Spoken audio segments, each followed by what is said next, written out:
পটল যারা বেশি পছন্দ করেন তারাও কিন্তু না দেখলে বুঝতেই পারবেন না আমি তরকারিতে পটল দিয়েছি। আসুন দেখাই কীভাবে রান্নাটা করছি।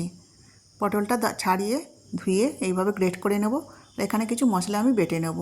নিয়েছি জিরে, ধনে, গোলমরিচ, দুটো এলাচ, পোস্ত, সব কিছু ভালো করে বেটে নেব। তাতে দুটো কাঁচা লঙ্কাও দিয়ে দিয়েছি আর আদা রসুনটাও বেটে নিয়েছি। গ্রেট করা পটলটা চেপে চেপে জলটা বার করে দেব। তাতে দেব পেঁয়াজ, আদা রসুনের পেস্ট, পরিমাণ মতো লবণ, হলুদ গুঁড়ো, লঙ্কা গুঁড়ো, দিয়ে দিলাম বেসন ও চাল গুঁড়ো। সব কিছু ভালো করে দিয়ে মেখে নেব। আলুগুলো লাল লাল করে আমার ভাজা হয়ে গেছে। এবার পটলের বড়াগুলো এইভাবে লাল লাল করে আমি ভেজে নেব। এক পিঠটা হয়ে গেছে, অন্য পিঠটাও ভেজে নেব। এই বড়াগুলো কিন্তু এমনিও খেতে ভালো লাগে।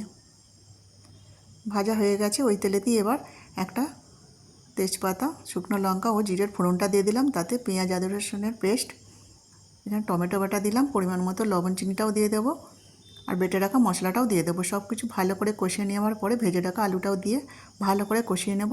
যতটা ঝোল থাকবে ততটাই জল দেব। 5 মিনিট চাপা দিয়ে দেবো।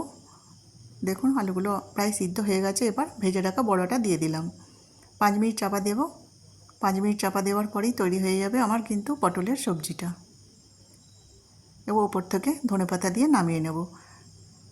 খেতে কিন্তু দুর্দান্ত লাগে। ভাতের সাথেও খাওয়া যাবে, আবার রুটির সাথেও খাওয়া যাবে। ভালো লাগলে ভিডিওটি লাইক করতে ভুলবেন না আর আমার চ্যানেলটিকে সাবস্ক্রাইব করে পাশে থাকবেন।